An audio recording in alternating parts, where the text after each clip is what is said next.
Chapter 12. Now when Jesus was in Bethany, in the house of Simon the leper, there came unto him a woman having an alabaster box of very precious ointment, and poured it on his head as he sat in the house. But when some saw this, they had indignation, saying, Unto what purpose is this waste? For this ointment might have been sold for much and given to the poor. When they had said thus, Jesus understood them, and he said unto them, Why trouble you the woman? For she has wrought a good work upon me. For you have the poor always with you, but me you have not always. For she has poured this ointment on my body for my burial, and in this thing that she has done, she shall be blessed. For truly I say unto you, wherever this gospel shall be preached in the whole world, this thing that this woman has done shall also be told for a memorial of her. Then one of the 12, called Judas Iscariot, went unto the chief priests and said, What will you give me, and I will deliver him unto you? And they covenanted with him for 30 pieces of silver. And from that time, he sought opportunity to betray Jesus.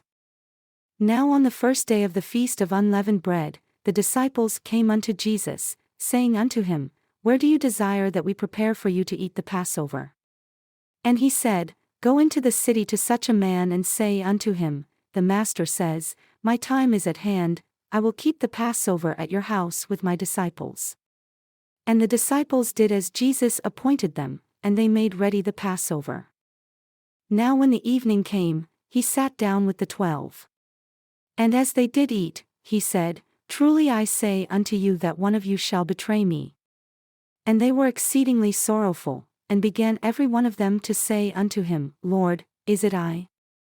And he answered and said, He that dips his hand with me in the dish, the same shall betray me, but the Son of Man goes as it is written of him. But woe unto that man by whom the Son of Man is betrayed. It would have been good for that man if he had not been born. Then Judas, who betrayed him, answered and said, Master, is it I? He said unto him, You have said. And as they were eating, Jesus took bread, and broke it, and blessed it, and gave to his disciples, and said, Take, eat. This is in remembrance of my body, which I gave a ransom for you. And he took the cup, and gave thanks, and gave it to them, saying, Drink you all of it, for this is in remembrance of my blood of the new covenant, which is shed for as many as shall believe on my name, for the remission of their sins. And I give unto you a commandment that you shall observe to do the things which you have seen me do, and bear record of me, even unto the end. But I say unto you, I will not drink henceforth of this fruit of the vine until that day when I drink it new with you in my Father's kingdom. And when they had sung a hymn, they went out into the Mount of Olives. Then said Jesus unto them, All you shall be offended because of me this night, for it is written, I will smite the shepherd, and the sheep of the flock shall be scattered abroad. But after I am risen again, I will go before you into Galilee. Peter answered and said unto him, Though all men shall be offended because of you, I will never be offended. Jesus said unto him, Truly I say unto you that this night, before the cock crows, you shall deny me 3 times. Peter said unto him, Though I should die with you, yet will I not deny you. Likewise also said all the disciples. Then comes Jesus with them unto a place called Gethsemane, and said unto the disciples, Sit here while I go and pray over there. And he took with him Peter and the 2 sons of Zebedee, and began to be sorrowful and very heavy. Then said he unto them, My soul is exceedingly sorrowful, even unto death. Wait here and watch with me. And he went a little further, and fell on his face, and prayed, saying, O my Father, if it is possible, let this cup pass from me, nevertheless, not as I will, but as you will. And he came unto the disciples and found them asleep, and he said unto Peter, What, could you not watch with me 1 hour? Watch, and pray that you enter not into temptation. The spirit indeed is willing, but the flesh is weak. He went away again the second time and prayed, saying, O my Father, if this cup may not pass away from me except I drink it, your will be done. And he came and found them asleep again, for their eyes were heavy. And he left them, and went away again, and prayed the 3rd time, saying the same words. Then he came to his disciples and said unto them, Sleep on now, and take rest. Behold, the hour is at hand, and the Son of Man is betrayed into the hands of sinners. And after they had slept, he said unto them, Arise, and let us be going. Behold, he is at hand that does betray me. And while he yet spoke, behold, Judas, one of the 12, came, and with him a great multitude with swords and staves, from the chief priests and elders of the people. Now he that betrayed him gave them a sign, saying, Whomever I shall kiss, that same is he. Hold him fast. And immediately he came to Jesus and said, Hail, Master, and kissed him. And Jesus said unto him, Judas, why have you come to betray me with a kiss? Then came they and laid hands on Jesus and took him. And behold, one of them who was with Jesus stretched out his hand and drew his sword, and struck a servant of the high priest, and smote off his ear. Then said Jesus unto him, Put up again your sword into its place, for all they that take the sword shall perish with the sword. Do you think that I cannot now pray to my Father, and he shall presently give me more than 12 legions of angels? But how then shall the scriptures be fulfilled, that thus it must be? In that same hour said Jesus unto the multitudes, Are you come out as against a thief with swords and staves in order to take me? I sat daily with you in the temple, teaching, and you laid no hold on me. But all this was done that the scriptures of the prophets might be fulfilled. Then all the disciples forsook him and fled. And they that had laid hold on Jesus led him away to Caiaphas the high priest, where the scribes and the elders were assembled. But Peter followed him afar off unto the high priest's palace, and went in, and sat with the servants to see the end. Now the chief priests, and elders, and all the council, sought false witness against Jesus, to put him to death, but found none. Yea, though many false witnesses came, they found none that could accuse him. At the last, came 2 false witnesses and said, This man said, I am able to destroy the temple of God and to build it in 3 days. And the high priest arose and said unto him, Do you answer nothing? Do you know what these witness against you? But Jesus held his peace. And the high priest answered and said unto him, I adjure you by the living God that you tell us whether you are the Christ, the Son of God. Jesus said unto him, You have said. Nevertheless, I say unto you, hereafter shall you see the Son of Man sitting on the right hand of power, and coming in the clouds of heaven. Then the high priest rent his clothes, saying, He has spoken blasphemy. What further need have we of witnesses? Behold, now you have heard his blasphemy. What do you think? They answered and said, He is guilty of death. Then they did spit in his face, and buffeted him, and others smote him with the palms of their hands, saying, Prophesy unto us, you Christ. Who is it that smote you? Now Peter sat outside in the palace, and a damsel came unto him, saying, You also were with Jesus of Galilee. But he denied before them all, saying, I know not what you say. And when he had gone out into the porch, another saw him and said unto them that were there, This man was also with Jesus of Nazareth.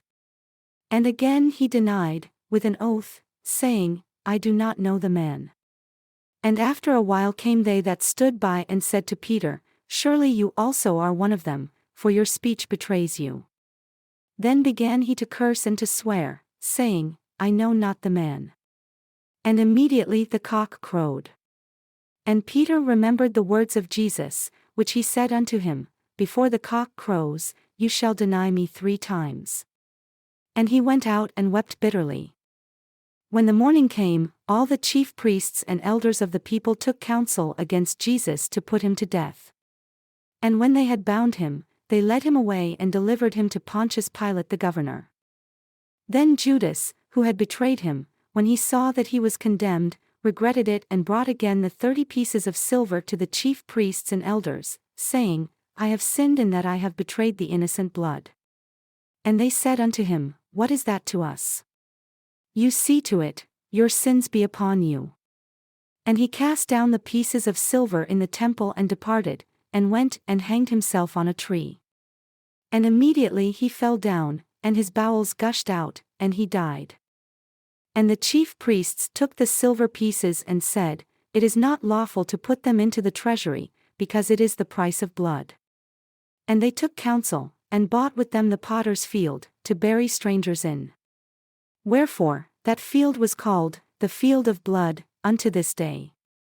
Then was fulfilled that which was spoken by Jeremiah the prophet, saying, "And they took the 30 pieces of silver, the price of him that was valued, whom they of the children of Israel did value. And therefore they took the pieces of silver and gave them for the potter's field, as the Lord appointed by the mouth of Jeremiah."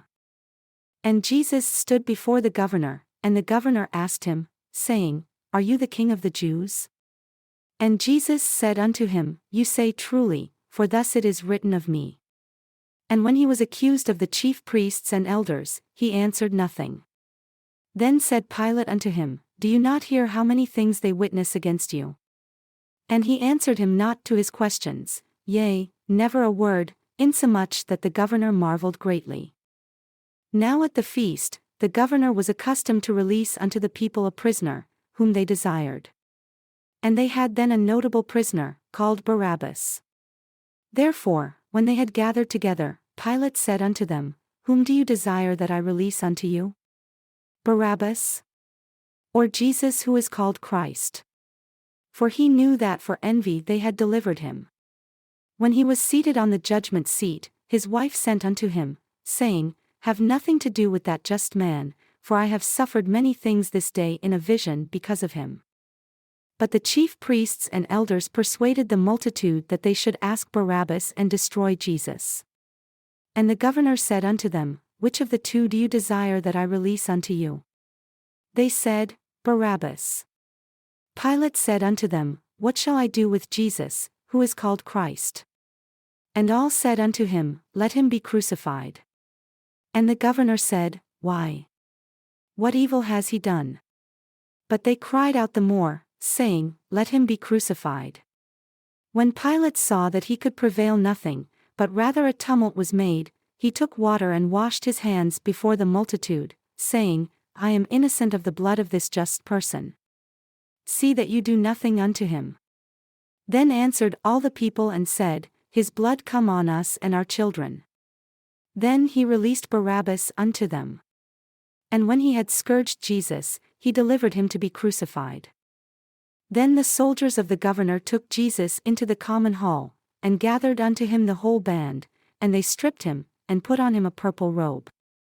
And when they had plaited a crown of thorns, they put it upon his head and a reed in his right hand. And they bowed the knee before him and they mocked him, saying, "Hail, King of the Jews!" And they spit upon him, and took the reed and smote him on the head. And after they had mocked him, they took the robe off from him, and put his own raiment on him, and led him away to crucify him. And as they came out, they found a man of Cyrene, Simon by name, him they compelled to bear his cross. And when they had come unto a place called Golgotha, that is to say, a place of burial, they gave him vinegar to drink, mingled with gall. And when he had tasted the vinegar, he would not drink. And they crucified him and parted his garments, casting lots, that it might be fulfilled which was spoken by the prophet, "They parted my garments among them, and for my vesture they did cast lots." And sitting down, they watched him there. And Pilate wrote a title and put it on the cross. And the writing was, "Jesus of Nazareth, the King of the Jews," in letters of Greek, and Latin, and Hebrew. And the chief priests said unto Pilate, "It should be written and set up over his head his accusation, This is he that said he was Jesus, the King of the Jews." But Pilate answered and said, "What I have written, I have written. Let it alone." Then were there 2 thieves crucified with him, one on the right hand and another on the left. And they that passed by reviled him, wagging their heads and saying, "You that destroy the temple and build it again in 3 days, save yourself. If you are the Son of God, come down from the cross." Likewise also the chief priests, mocking with the scribes and elders, said, "He saved others, himself he cannot save. If he is the King of Israel, let him now come down from the cross, and we will believe him. He trusted in God, let him deliver him now. If he will save him, let him save him, for he said, I am the Son of God. One of the thieves also, who was crucified with him, reviled him in like manner. But the other rebuked him, saying, Do you not fear God, seeing you are under the same condemnation, and this man is just and has not sinned? And he cried unto the Lord that he would save him. And the Lord said unto him, This day you shall be with me in the world of spirits. Now from the 6th hour there was darkness over all the land unto the 9th hour. And about the 9th hour, Jesus cried with a loud voice, saying, Eli, Eli, lama sabachthani? That is to say, my God, why have you forsaken me? Some of them that stood there, when they heard him, said, This man calls for Elijah. And immediately one of them ran and took a sponge, and filled it with vinegar, and put it on a reed, and gave him to drink. The rest said, Let him be, let us see whether Elijah will come to save him. Jesus, when he had cried again with a loud voice, saying, Father, it is finished, your will is done, yielded up the ghost. And behold, the veil of the temple was rent in two, from the top to the bottom. And the earth did quake, and the rocks rent. And the graves were opened, and the bodies of the saints which slept arose, who were many, and came out of the graves, and after his resurrection went into the holy city and appeared unto many. Now when the centurions, and they that were with him watching Jesus, heard the earthquake and saw those things which were done, they feared greatly, saying, Truly this was the Son of God. And many women were there beholding afar off, who followed Jesus from Galilee, ministering unto him for his burial, among whom was Mary Magdalene, and Mary the mother of Jacob and Joseph, and the mother of Zebedee's children. When the evening came, there came a rich man of Arimathea named Joseph, who also himself was Jesus' disciple. He went to Pilate and begged the body of Jesus. Then Pilate commanded the body to be delivered. And when Joseph had taken the body, he wrapped it in a clean linen cloth and laid it in his own new tomb, which he had hewn out in the rock. And he rolled a great stone to the door of the sepulchre and departed. And there was Mary Magdalene, and the other Mary, sitting opposite the sepulchre. Now the next day that followed the day of the preparation, the chief priests and Pharisees came together unto Pilate, saying, Sir, we remember that deceiver said, while he was yet alive, After 3 days I will rise again. Command therefore that the sepulchre be made sure until the 3rd day, lest his disciples come by night and steal him away, and say unto the people, He is risen from the dead, so this last imposture will be worse than the first. Pilate said unto them, You have a watch, go your way, make it as sure as you can. So they went and made the sepulchre sure, sealing the stone and setting a watch.